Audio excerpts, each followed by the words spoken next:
Afternoon. All are there in class?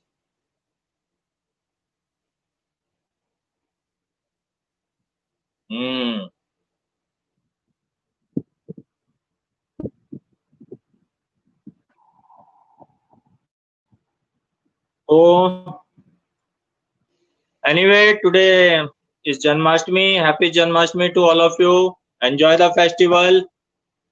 और कौन कौन व्रत किया है? कौन कौन से गर्ल्स ने व्रत किया है? मोटी तो की नहीं होगी, खा पी के नकी होगी। सोनू फास्ट पे है क्या? निहारिका फास्ट की हो क्या तुम लोग? कौन? रेखा की है? ओके, चलो। लास्ट क्लास हम कर रहे थे एग्रीकल्चर।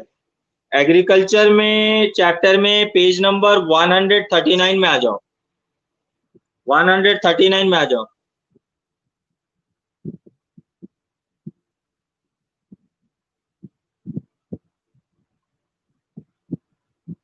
हाँ, मैंने व्रत किया है। मैंने भी आज फास्ट किया है।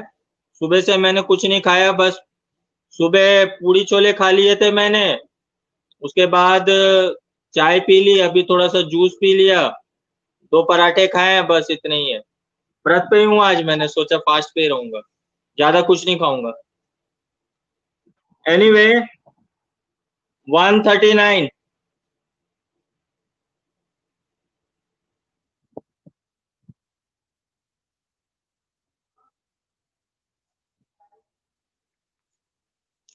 अरे व्रत ही है और क्या। 4 पराठे की जगह 2 पराठे खाए तो व्रत नहीं किए क्या मैंने?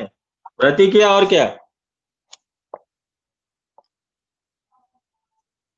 मोटी तू तो रहने दे, मुंह बंद करके बैठ जा, तू चुपचाप सुन, तू तो बोल ही मत। पेज नंबर 139 आ जाओ। Major cash crops of India. Cash crops in India are grown in 1/4 part of total agricultural land.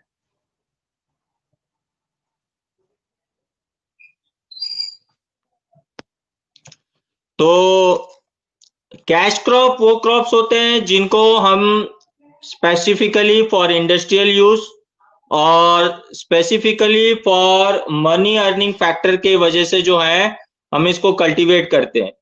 और इंडिया के करीब करीब 1/4 पार्ट ऑफ द लैंड में जो है एग्रीकल्चर लैंड में वो कमर्शियल क्रॉप्स जो है वो उगाए जाते हैं। These crops are not only the source of income for farmers but also provide raw materials to the industries. तो ये जो क्रॉप्स होते हैं, these are not only a source of industrial use for the farmers but it is a source of income also. या दोनों, not only a source of income but also a source of raw material for the industry, इसलिए बहुत important है। तो जैसे कि कुछ cash crops है तुम्हारे, sugar cane, cotton, oil seeds, jute, tobacco, ये सारे जो है ये मेजर कमर्शियल क्रॉप्स है। अब हम इसमें आते हैं। सबसे पहले sugar cane. Sugar cane is a plant of Indian origin and descendant of bamboo family. It holds first place in commercial crops. India is the first place in sugarcane production and producing area in the world. तो sugar cane का हमारे यहाँ पर बहुत ज्यादा demand है, क्योंकि sugar cane जो है main raw material for sugar है चीनी।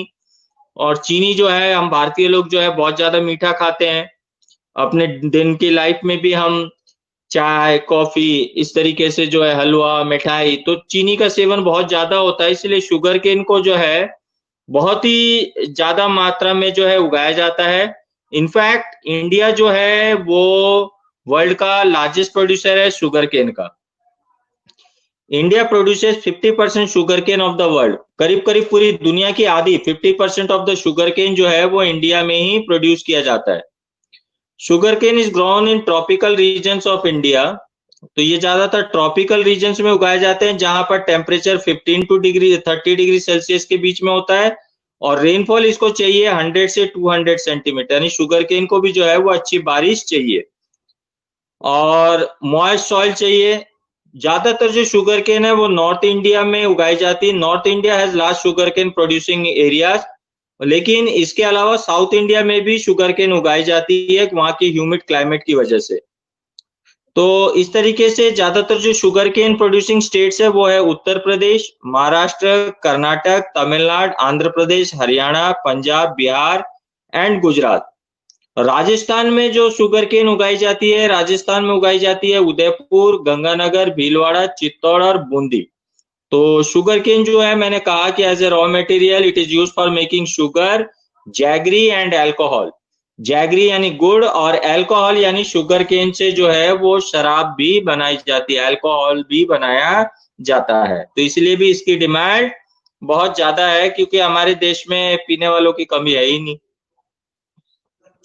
Next is your cotton. Indians had knowledge of making cotton textile from cotton since ancient times. Cotton जो एक ऐसा कमर्शियल क्रॉप है जिसको एंशियंट टाइम से उगाया जाता है। इनफैक्ट इंडिया जो है वो कॉलोनाइजेशन रूल यानी ब्रिटिश रूल से पहले इंडिया जो है पूरे वर्ल्ड में अपनी कॉटन प्रोडक्शन और कॉटन टेक्सटाइल के लिए जानी जाती है। हमारे कंट्री में जो सबसे ज्यादा जो नुकसान जिस इंडस्ट्री को पहुंचाया गया था वो कॉटन इंडस्ट्री को पहुंचाया गया था ब्रिटिशर्स के द्वारा। Cotton in India is grown in Kharif season. It needs temperature between 20 degrees Celsius and 35 degrees Celsius and rainfall between 75 and 100 centimeter. Vanshika biscuit खाना बंद कर दे और ध्यान दे। Rainfall between 75 and 100 centimeter. Deep black soil with lime and potash is considered suitable for cotton.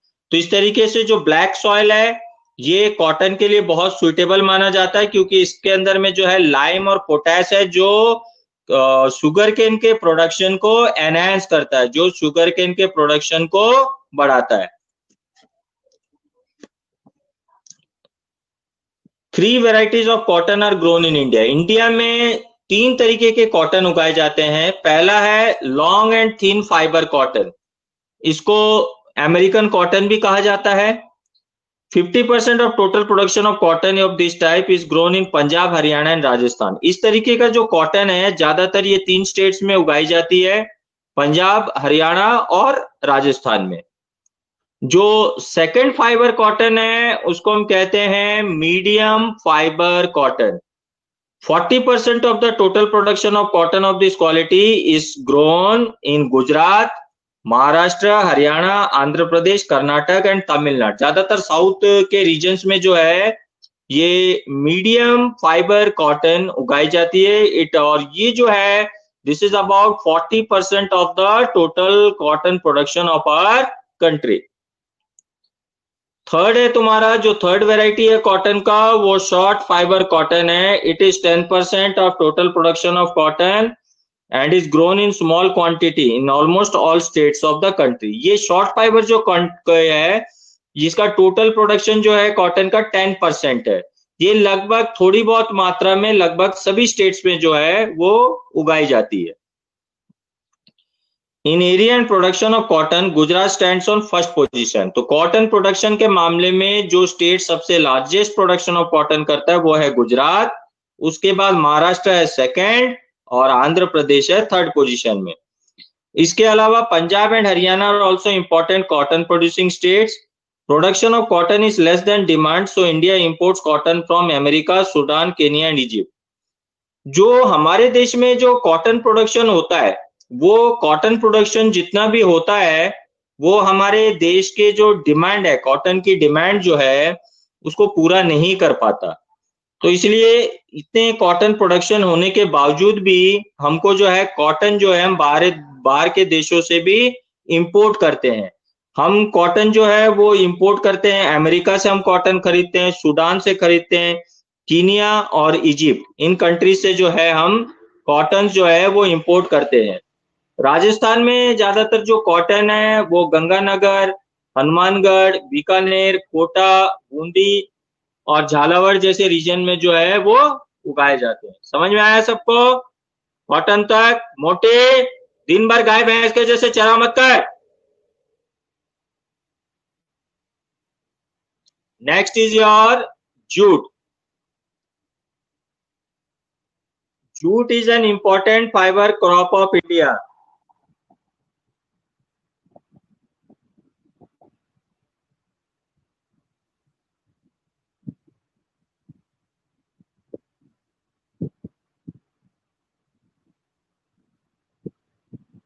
Jute is an important, अरे वो झील पटेल है क्या क्लास में? झील, दिव्या, ये दोनों है क्लास में? यस और नो? वंशिका राजावत, ए सॉरी शेखावत, क्लास में है ये सारे? ओके।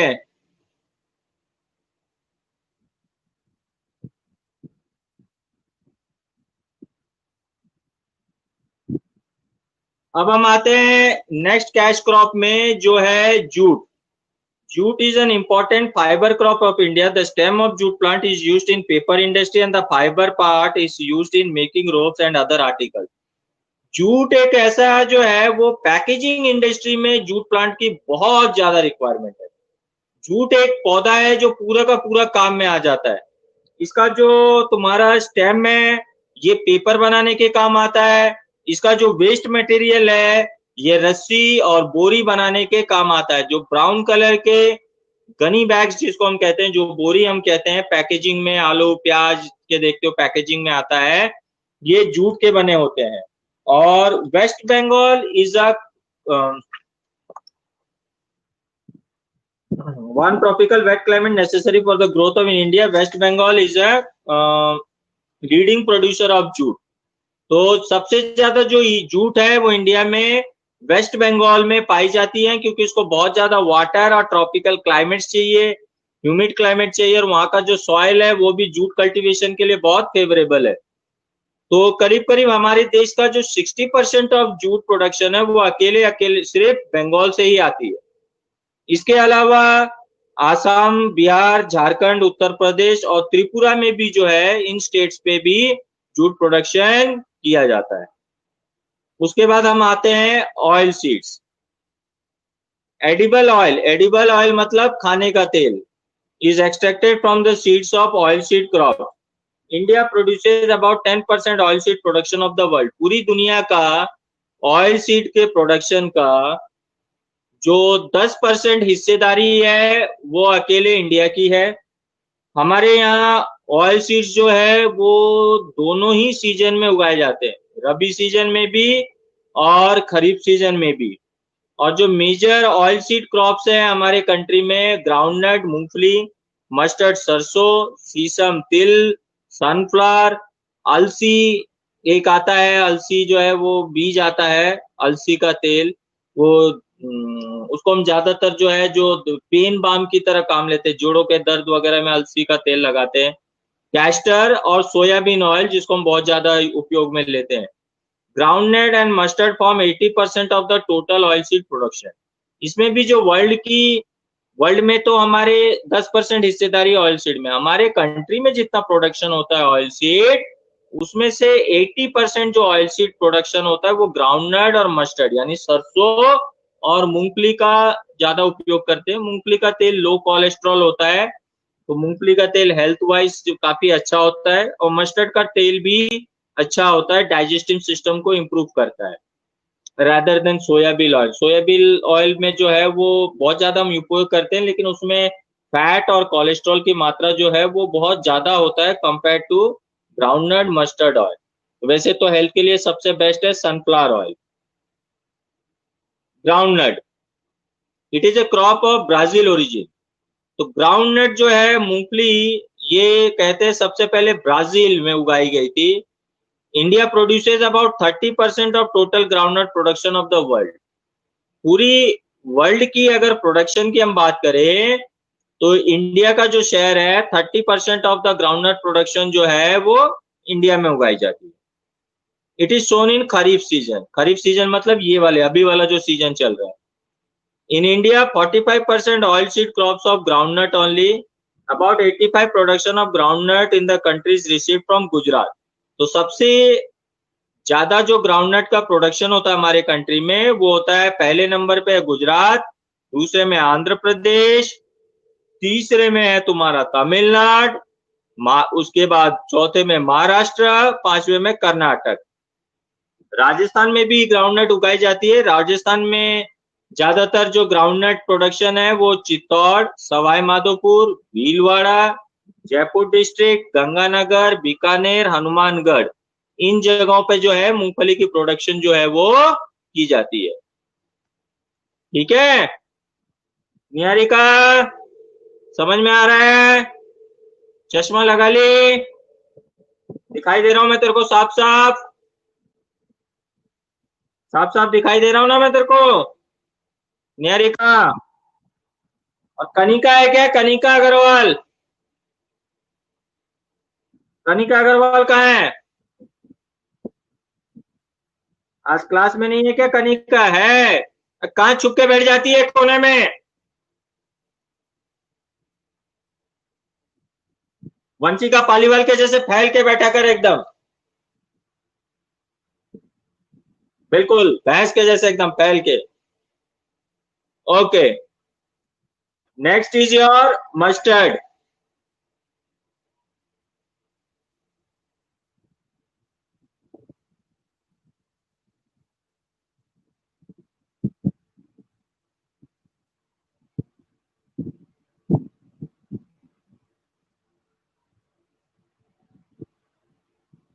वंशिका देख, तेरे को कनिका भैंस बोल रही है। Next it is your mustard. India produces about 70% mustard of the world. Mustard production में भी हमारा देश में मस्टर्ड प्रोडक्शन भी बहुत अच्छी होती है। पूरे वर्ल्ड की प्रोडक्शन लेवल को देखे तो 70% ऑफ द वर्ल्ड की जो मस्टर्ड है वो इंडिया में उगाई जाती है। 35% of total oil seed production of the country is taken from mustard only. जो हमारी ऑयल रिक्वायरमेंट है उस ऑयल रिक्वायरमेंट का अराउंड 35% जो ऑयल सीड्स या 35% जो रिक्वायरमेंट है वो मस्टर्ड से पूरा होता है। और राजस्थान जो है वो इंडिया का मस्टर्ड कैपिटल कहा जाता है। सबसे ज्यादा जो सरसों है वो राजस्थान में उगाई जाती है, फर्स्ट पोजीशन। ये करीब करीब जो है 41% जो है पूरे कंट्री का प्रोडक्शन का हिस्से का 41 प्रोडक्शन ऑफ जो मस्टर्ड प्रोडक्शन है वो अकेले राजस्थान से आता है। इसके अलावा it is also grown in Uttar Pradesh, MP, Gujarat, Punjab and Haryana. और in Rajasthan it is grown Alwar, Bharatpur, Jaipur, Ganganagar, Sawai Madhopur, Bhilwara, Bikaner, इन जगह पे उगाई जाती है। बाकायदा भरतपुर में तो ऑयल सीड्स के रिसर्च के ऊपर, स्पेशली मस्टर्ड के रिसर्च के लिए वहां पर एक सेंटर भी है जो मस्टर्ड ग्रोथ के प्रोडक्शंस के लिए काम करती है। अदर ऑयल सीड क्रॉप, इसके अलावा जैसे और थोड़े बहुत मात्रा में castor oil. Castor oil is a lubricating agent in machine. Machine oil होता है ना, उसको कहते हैं कैस्टर ऑयल। जो सिलाई मशीन वगैरह में डालते हैं वो कैस्टर ऑयल डालते हैं। इसके अलावा लेदर टैनिंग में भी काम करते हैं, जैसे चमड़े के खिंचाव के लिए शू इंडस्ट्रीज में। In India Gujarat and Rajasthan और leading producer of castor oil. तो राजस्थान और गुजरात जो है यहाँ पर सबसे ज्यादा कैस्टर ऑयल का प्रोडक्शन होता है, कैस्टर उगाई जाती है, जो करीब करीब 65% और 25% of total castor production of India है। 70% सोयाबीन इज प्रोड्यूस्ड इन। इसके अलावा 70% सोयाबीन ऑयल जो मध्य प्रदेश से ज्यादा रिक्वायरमेंट उसका पूरा होता है, 20% महाराष्ट्र से और 10% जो है वो राजस्थान से पूरा होता है। अब हम आते हैं कि इतने सारी चीजों का एग्रीकल्चर हो रहा है हमारे कंट्री में, इतने सारे oil seeds, cash crops, food crops, इनका प्रोडक्शन हम कर रहे हैं। Rice second producer, largest producer है हम वर्ल्ड में। शुगर केन का हम लीडिंग प्रोड्यूसर यानी फर्स्ट पोजीशन है वर्ल्ड में। तो ये जो है, ये जो इतने तरीके के हम क्रॉप प्रोडक्शन करते हैं या इतने तरीके की ऑयल सीड्स या कैश क्रॉप जो हम उगाते हैं, इसका इकोनॉमी में क्या रोल है? क्या ये हमारे कंट्री के इकोनॉमी को कंट्रीब्यूट करता है? तो इस क्वेश्चन का आंसर है यस, डेफिनेटली ये हमारे कंट्री के ग्रोथ का एक बहुत बड़ा हिस्सेदार है। ये कंट्री के इकोनॉमी को डेफिनेटली इंक्रीज करता है। देखो, contribution of agriculture in Indian economy, सबसे कि एग्रीकल्चर का क्या क्या कंट्रीब्यूशन है इंडियन इकोनॉमी के ऊपर में। सबसे पहला है कि एग्रीकल्चर जो है it is source of employment, कि आज भी जो है हमारे कंट्री का करीब करीब 50% ऑफ द पॉपुलेशन जो है वो एग्रीकल्चर पे डिपेंडेंट है। Agriculture directly provides employment to 56.6% population in India.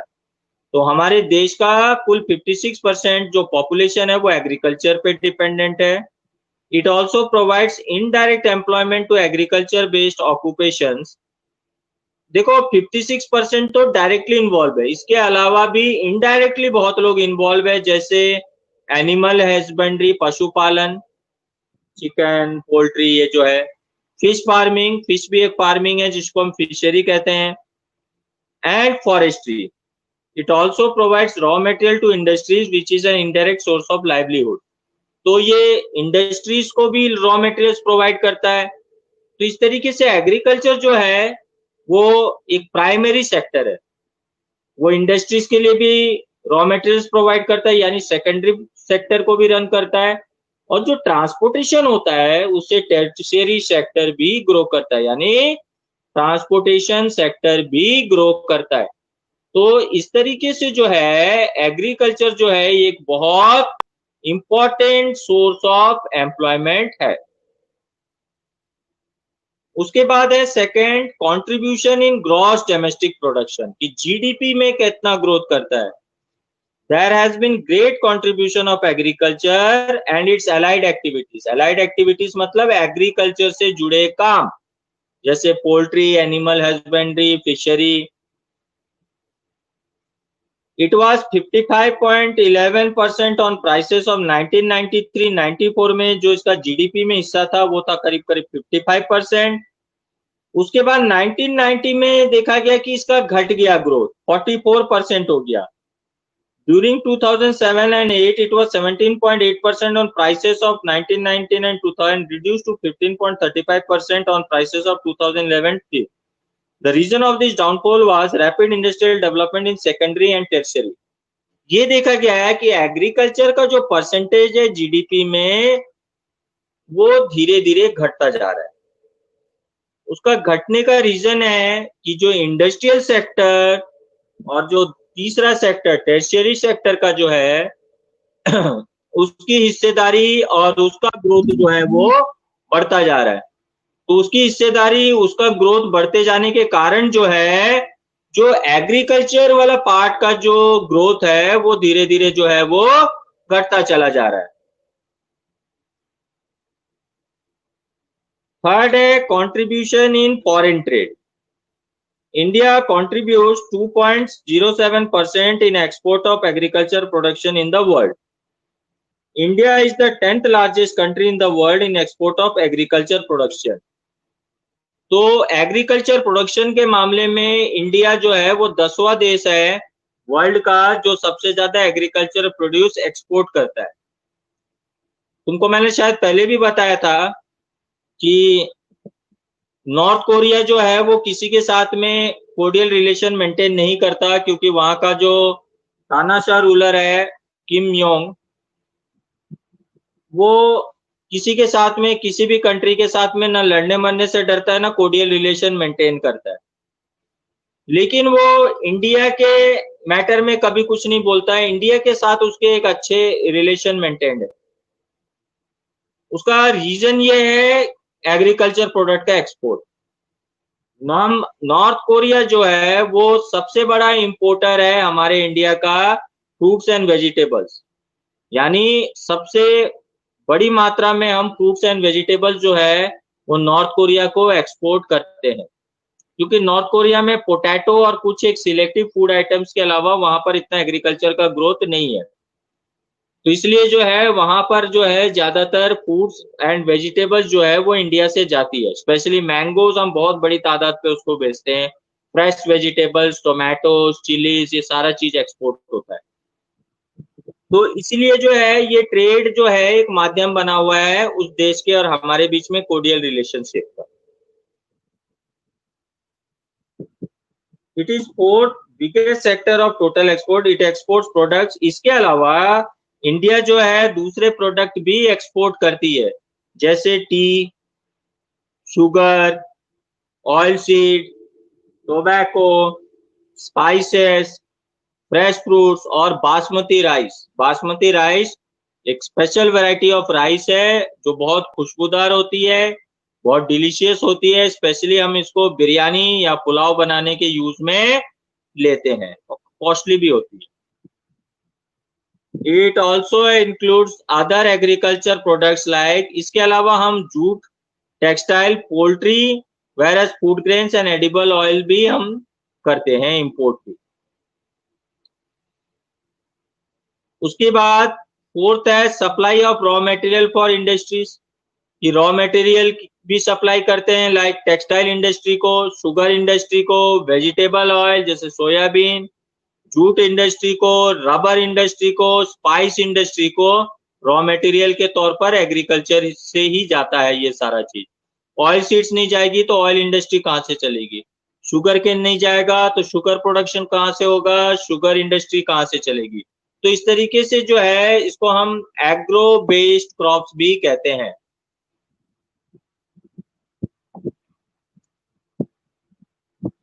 आज का last topic, market for industrial products.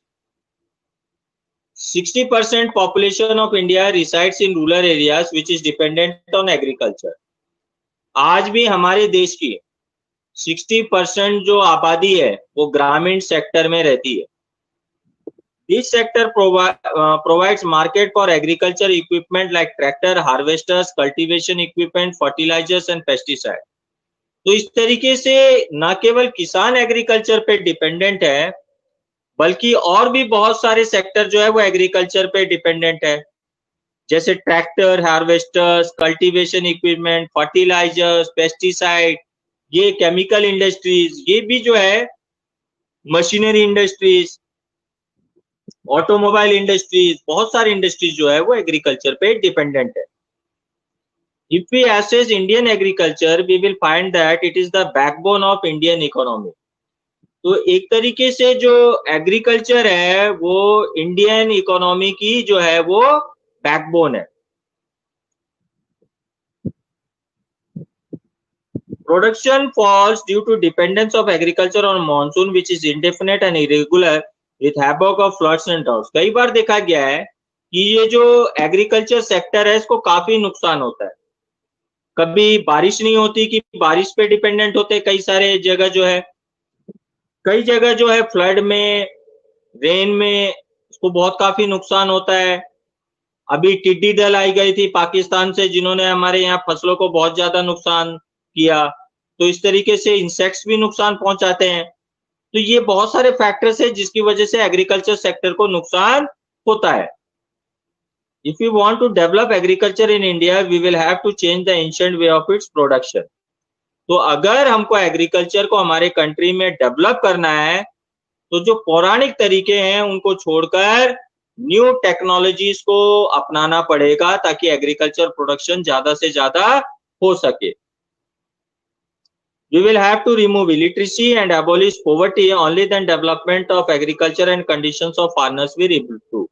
किसान जब पढ़े लिखे होंगे, किसान को जब अपने प्रोडक्शन का अच्छा रेट मिलेगा, किसान जब डेवलप होंगे, किसान जब फ्लरिश करेंगे, तभी जाके जो है एग्रीकल्चर डेवलप होगा।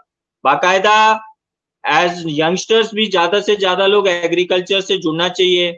एग्रीकल्चर एक सब्जेक्ट है, बहुत अच्छा सब्जेक्ट है जिसमें बहुत अच्छे अच्छे जॉब है। एग्रीकल्चर ऑफिसर का, एग्रीकल्चर रिसर्च असिस्टेंट, वो एक साइंटिस्ट की तरह ही काम करते हैं। हमारे राजस्थान में 5 गवर्नमेंट एग्रीकल्चरल कॉलेजेस हैं जहां पर तुम 12th के बाद अप्लाई कर सकते हो, 12th आर्ट्स के बाद अप्लाई कर सकते हो, बायो लेकर भी कर सकते हो। तो वहां पर जो है एग्रीकल्चर भी एक बहुत अच्छा फील्ड है जिसमें हम अपना कैरियर भी बना सकते हैं और अपने कंट्री का एग्रीकल्चर प्रोडक्शन के ग्रोथ के लिए भी योगदान दे सकते हैं। तो that's it for today. Thank you, have a nice day, enjoy the festival. मोटी खाते रहे और मोटी होते जा, वेट बढ़ाते जा। पूरे लॉकडाउन में तू पाड़ा बन जा।